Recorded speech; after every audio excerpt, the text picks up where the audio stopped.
Friends, welcome to all in all sports. நான் உங்கள் sports Nitish. எங்களோட முகமது ஜாவித் அண்ணன் இருக்காரு.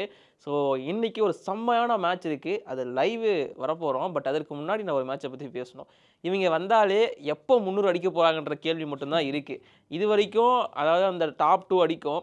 அதுக்கப்புறம் கொஞ்சம் ஸ்லோவாகும். அப்புறம் அடிப்பாங்க. இப்போ வரவங்க எல்லாருமே அடிக்கிறாங்க. அந்த 3வது ஸ்பாட்டுக்கு ராகுல் திரிபாதி ஸ்லோ பண்ணி வச்சிருந்தாரு. பட் இப்போ வந்து அந்த இடத்துக்கு இஷான் கிஷன் வந்து செஞ்சுரி அடிச்சது மட்டும் இல்லாமல் டீமை செம்மையாக கொண்டு போயிட்டு இருக்காரு. எனக்கு பொறுத்த வரைக்கும் இந்த எஸ்ஆர்ஹெச் தான் 300 அடிக்க வாய்ப்பு இருக்குது. அந்த 300 பற்றி கடைசியில் பேசுவோம். பட் இந்த எஸ்ஆர்ஹெச் விஸ் ஆர்ஆர் போட்டி எவ்வளோ இன்ட்ரெஸ்டிங்காக ஆரம்பிச்சதுன்னு ஃபஸ்ட்டு நான் கேட்குறேன். எஸ்ஆர்ஹெச்சோட பேட்டிங் எப்படி பார்க்கும்போது எப்படி இருந்துச்சு? அப்படியே தான் வந்திருக்காங்க.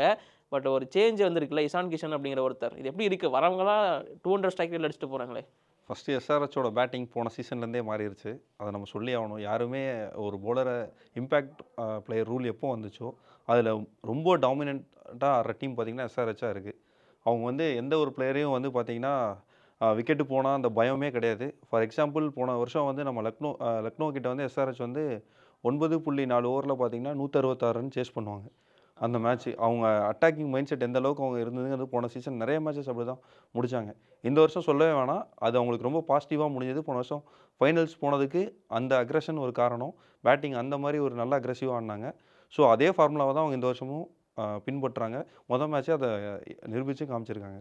ஓகேண்ணா. அதே மாதிரி இங்கே வந்து எனக்கு இது ஒரு டே கேமு. ஹைதராபாத்தில் ஒரு போட்டி நடக்குது. ஸோ யாராக இருந்தாலுமே டே கேம்னா ஃபஸ்ட்டு பேட்டிங் பண்ண தான் ட்ரை பண்ணுவாங்க. அதுவும் எஸ்ஆர்ஹெச்சுக்கு சேசிங் ரொம்ப வீக். அவங்க தோக்குறாங்கன்னா சேசிங்கில் தான் தோப்பாங்க. பட் அப்படி இருந்தும் கேப்டனாக ரியான் பராக் வந்து நாங்கள் ஃபஸ்ட்டு பவுல் பண்ண போகிறோம் அப்படின்னு சூஸ் பண்ணது எந்த அளவுக்கு அது எஃபெக்ட்ஃபுல்லாக இருந்துச்சு? ஏன் அந்த முடிவு எடுத்தார்? ஆக்சுவலாக கண்டிப்பாக டீம் மேனேஜ்மெண்ட் கண்டிப்பாக பேசியிருப்பாங்க. அவர் வந்து ஃபஸ்ட் டைம் கேப்டன்சி பண்ணுறார் ஐபிஎல்லில். ஸோ அவருக்கும் ஒரு பயங்கர நர்வஸாக தான் இருந்திருக்கும். டீம் மேனேஜ்மெண்ட்டில் பேசி தான் கண்டிப்பாக முடிவு எடுத்திருப்பாங்க. ஸோ ஒரு மேட்சை வச்சு நம்ம ஒரு கேப்டன்சியை வந்து எதுவுமே சொல்ல வேணாம். வர வர பார்த்திங்கன்னா ராகுல் டிராவிடாக அந்த டீமுக்கு கோச்சாக இருக்கார். கண்டிப்பாக வந்து ரியான் பராக் ஒரு நல்ல கம்பேக் தருவார்.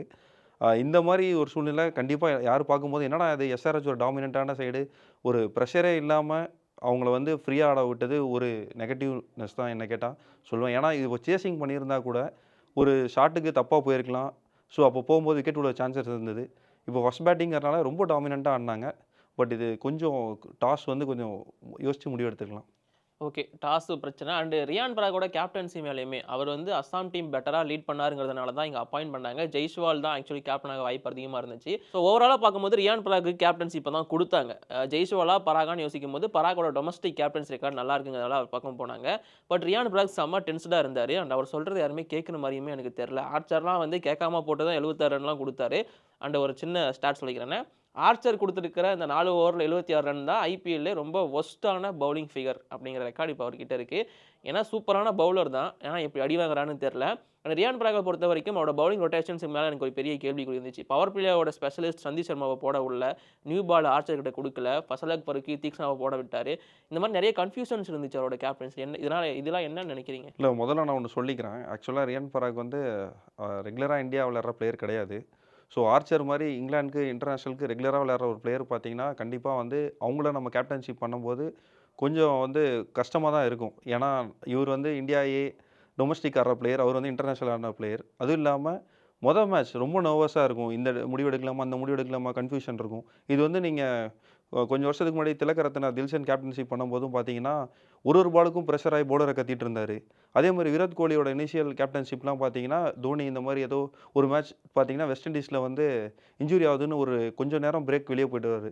அந்த மேட்ச் கூட பார்த்தீங்கன்னா கோலியும் வந்து ரொம்ப ஒரு மாதிரி நர்வஸாக இருப்பார். ரெய்னா, ஜடேஜா அவங்கலாம் ஃபீல்டில் இருக்கும்போது. ஸோ ரியான் பராக் வந்து கண்டிப்பாக வந்து கற்றுப்பார். இது வந்து மொதல் மேட்ச் தான். ஸோ நம்ம நிறைய யோசிக்க வேணாம். ஸ்ட்ராட்டஜிஸ் இருக்கட்டும், அதே சமயம் மற்ற டெசிஷன்ஸாக இருக்கட்டும், போக போக கண்டிப்பாக கற்றுப்பார்.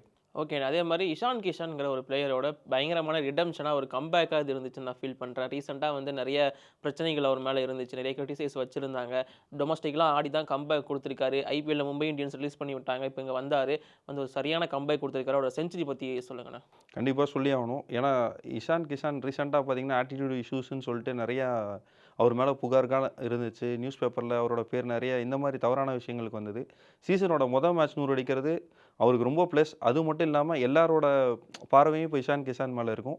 அவருக்கும் ப்ரெஷர் ரிலீஃப். இன்னொன்று அவரோட அக்ரெசிவ் பேட்டிங்க்கான சைடுக்கு தான் அவரை வந்து செலக்ட் பண்ணியிருக்காங்க எஸ்ஆர்ஹெச்.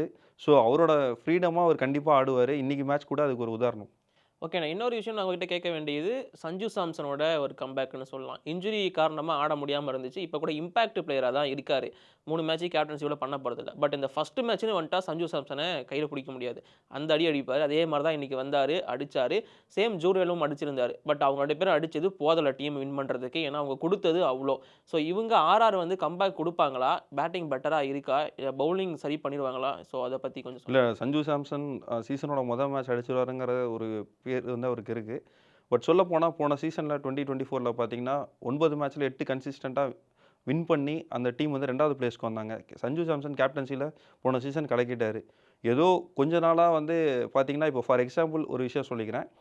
2012ல வந்து மும்பை வந்து ஓப்பனிங் மேட்ச வந்து வின் பண்ணாங்க. அதுக்கப்புறம் அவங்க ஓப்பனிங் அ மேட்ச் ஆடுற மேட்ச் எல்லா சீசன்லயும் தோத்துட்டு இருக்காங்க. அதுக்குன்னு நம்ம மும்பைய வந்து கம்மியா எடை போடக்கூடாது. ஏன்னா, அந்த மாரி டீம் அது. ஸோ நான் என்ன சொல்ல வரேன்னா, சஞ்சு சாம்சன் பார்த்தீங்கன்னா, நெறைய அ டோர்னமெண்ட்ஸ் இருக்கட்டும், நெறைய மேட்சஸ் இருக்கட்டும், ஃபர்ஸ்ட் மேட்ச் ஆடிறாருப்பா, அதுக்கப்புறம் ஆடுறது இல்லங்கிறது அவர் கிரிட்டிசைஸ் பண்ற மாரி இருந்தாலும், 2024 சீசன் பார்த்தீங்கன்னா, சரியான கம்பேக் அவரு. பேட்டிங்லயும் சரி, அதே சமயம் வந்து ஒரு டீம் கேப்டனா டீமையும் வந்து ரொம்ப நல்லா லீட் பண்ணாரு. ஸோ நம்ம அத பத்தி பேச வேணாம். ஓகேண்ணா. ஸோ இப்போ நான் உங்ககிட்ட கேட்க வேண்டிய கேள்வி, இந்த எஸ்ஆர்எச் டீம் அப்படிங்கிற ஒண்ணு வந்து ஆல்மோஸ்ட் இது வந்து செகண்ட் ஹையஸ்ட் ஸ்கோர் 286ங்கிறது 300 கிட்ட போயிருப்பாங்க. ஆனா கொஞ்சம் கன்டெயின் பண்ணிட்டாரு. கன்டெயின் பண்ண பவுலர் வந்து துஷார் தேஷ்பாண்டே. அதான் இங்க ஹைலைட்டு. ஸோ எஸ்ஆர்எச் 300 அடிக்க வாய்ப்பு இருக்குன்னு எனக்கு தோணுது. ஸோ இந்த 300ங்கிறது 20 ஓவர்ல ரொம்ப நார்மல் ஆயிடுச்சு. ஸோ பாசிபிளா அந்த 300 அப்படிங்கிறது இந்த சீசன்? ஆக்சுவலா நீங்க சொன்னீங்க 2வது ஹையஸ்ட் ஸ்கோர் வந்து எஸ்ஆர்எஸ் அடிச்சிருக்காங்கன்னு. ஃபர்ஸ்ட் ஃபர்ஸ்ட் ஆனா ஹையஸ்ட் அவங்க தான். ஸ்கோரும் 287க்கு 3 போன வருஷம் ஆர்சிபியோட அடிச்சாங்க. ஆக்சுவலா ஒரே ஒரு விஷயம் தாங்க. இம்பாக்ட் பிளேயர் ரூல் வந்ததுக்கப்புறம், இது நெறைய நடைமுறைக்கு வந்து இந்த ரன் ரேட்லாம் ரொம்ப அதிகமாயிருச்சு. ஃபார் எக்ஸாம்பிள் சொல்லணும்னா, கடைசி 17 சீசன்ல பார்த்தீங்கன்னா, 10 தடவ தான் 250 ரன்னுக்கு மேல ஒரு டீம் அடிச்சிருக்காங்க. அதுல வந்து 8 வாட்டி 250க்கு மேல அடிச்சது வந்து 2024 சீசன்ல தான் அடிச்சாங்க. இது வந்து இந்த சீசனோட எஸ்ஆர்எச்சோட மேட்சும் திரும்ப வந்து 250க்கு மேல அடிச்சிருக்காங்க. ஸோ ஒரே ஒரு விஷயம் தான். போன சீசன் பார்த்தீங்கன்னா, எஸ்ஆர்எச்சோட பேட்ஸ்மேன் கிளாசன், டிராவிஸ் ஹெட் இருக்கட்டும், அதுக்கப்புறம் அபிஷேக் சர்மா இவங்க வந்து 112 சிக்ஸர் அடிச்சிருக்காங்க போன சீசன்ல. அந்த டீம் பார்த்தீங்கன்னா, 178 சிக்ஸ் அடிச்சிருக்காங்க ஒரு சீசன்ல. Highest sixes from a team in a tournament. For example ஐபிஎல்லே பார்த்தீங்கன்னா, ஒரே ஒரு டோர்னமென்ட்ல 178 ஒரு சீசன்ல அடிச்ச சிக்ஸஸ் அதிகமா எஸ்ஆர்எச் ரெக்கார்ட்ல தான் இருக்கு. ஸோ இதில நான் ஒண்ணே ஒண்ணு தான் சொல்லி ஆகணும். அந்த டீம் வந்து டாமினேஷன் ரொம்ப பண்றாங்க. அக்ரஷன் காட்டுறாங்க. பட் போன வருஷம் ஃபைனல்ஸ்ல அதே அவங்களுக்கு வந்து நெகட்டிவா அமைஞ்சிருச்சு. எல்லாம் அக்ரெசிவா ஆட போய் தான் ஃபைனல்ஸ் விடுற மாரி இருந்தது. பட் அவங்க அந்த ஃபார்முலாவ வந்து ஃபாலோ பண்றாங்க. இன்னொரு விஷயம் சொல்ல போனீங்கன்னா, இம்பாக்ட் பிளேயர் ரூல் வந்ததுக்கப்புறம் பார்த்தீங்கன்னா, ஃபர்ஸ்ட்டெல்லாம் வந்து பவர் பிளேல பார் ஸ்கோர் வந்து 58 ரன், 1 விக்கெட் பார் ஸ்கோரா இருந்துச்சு. இன்னைக்கு அது கிடையாது. விக்கெட் போனாலும் பரவால்ல. இம்பாக்ட் பிளேயர் ரூல் இருக்கிறனால நெறைய அக்ரெசிவ் பிளேயர்ஸ கொண்டு வராங்க. மிடில் ஓவர்ஸ்லயும் அட்டாக்கிங் கிரிக்கெட் தான் ஆடுறாங்க. டெத் ஓவர்ஸ்லயும் ஆடுறாங்க.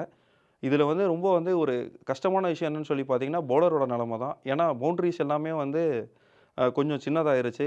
பேட்டோட திக்னஸ் அதிகமா இருக்கு. அ ஃப இன்னும் பார்த்தீங்கன்னா, இந்த டிஆர்பி ரேட்டிங்ஸ்லாம் பயங்கரமா இருக்கு. ஏன்னா எந்தெந்த மேட்ச் ஹை ஸ்கோரிங் கேமோ, டிஆர்பி ரேட்டிங்கும் பயங்கரமா இருக்கு. ஒரு பவுலரோட நிலைமை தான் ரொம்ப கஷ்டம். ஏன்னா எல்லா விக்கெட்டும் ஃப்ளாட் விக்கெட்டா ஆயிருச்சு. ஃபர்ஸ்ட்டெல்லாம் பெங்களூர், சென்னை, அப்புறம் மும்பை இதெல்லாம் ஹை ஸ்கோரிங் கிரவுண்டா இருந்தது. இன்னைக்கு ஹைதராபாத்லயும் வந்து ஹை ஸ்கோரிங் கிரவுண்டா மாறிடுச்சு. ஸோ நான் ஒரே ஒரு விஷயத்த சொல்லிக்கிறேன். 2023ல எஸ்ஆர்எச் வெர்சஸ் சிஎஸ்கே ஒரு மேட்ச்சுக்கு சேப்பாக் ஸ்டேடியம் போயிருந்தேன். 130 பிளஸ் தான் சிஎஸ்கேக்கு. அந்த மேட்ச் சிஎஸ்கே ஆடுனாங்க. நம்ம சென்னை ஜெயிச்சிருச்சு. பட் ஸ்டில் அங்க இருந்த வியூவர்ஸ் எல்லாருமே பார்த்தீங்கன்னா, "என்னப்பா இது ஒரு 4 இல்ல, 6 இல்ல. நம்ம 2020 பார்க்க வந்தோம். ஒரு என்டர்டெயின்மென்ட் இல்லங்கிற" மாரி இருந்தாங்க. 2024ல கேகேஆர் வெர்சஸ் சிஎஸ்கே மேட்ச்க்கும் போயிருந்தேன். அங்கேயும் வந்து 140 பிளஸ் ஸ்கோரா வந்து சென்னை சேஸ் பண்ணும் கேகேஆர் கிட்ட. அந்த மேட்சும் சென்னை நல்லா தான் ஆடி வின் பண்ணுவாங்க. அப்பயும் பார்த்தீங்கன்னா, மக்களோட எண்ணம் பார்த்தீங்கன்னா, ஒரு 4, 6 எதுவுமே இல்ல. எல்லாம் 1 ரன் வர்றாங்க, 2 ரன் வர்றாங்கங்கிறது. இன்னைக்கு மக்கள் வந்து 4, 6 அதிகமா அடிக்கணும். மேட்ச் விறுவிறுப்பா போணும். சென்னை ஜெயிக்கணும். அந்த மாரி தான் சேப்பாக்ல பார்க்க முடியுது. அதே மாரி தான் எல்லா கிரவுண்ட்ஸ்லயும் இப்போ மக்களோட எண்ணமும் மாறிருச்சு. ஸோ அதுக்காக பார்த்தீங்கன்னா, விக்கெட்டு கூட பார்த்தீங்கன்னா, ஃப்ளாட் விக்கெட்ஸ் தான் போடுறாங்க. பேட்ஸ்மேனுக்கு சாதகமா தான் இந்த கேம் இருக்கு. ஸோ இந்த சீசன்ல கண்டிப்பா நம்ம 300 எதிர்பார்க்கலாம். ஏன்னா, இம்பாக்ட் பிளேயர் ரூல் வந்து அந்த அளவுக்கு வந்து ஒரு மாற்றத்த கொண்டு வந்திருக்கு. ஓகே. இது வந்து எல்லாமே பேட்டிங் சாதகமா தான் போயிட்டுருக்கு. ஸோ கண்டிப்பா 300 வரும் அப்படிங்கிற மாரி சொல்றீங்க. கண்டிப்பா, கண்டிப்பா வருங்க. இது கண்டிப்பா எதிர்பார்க்கலாம். நம்ம இந்த சீசன்ல ஒரு 300 இருக்கு.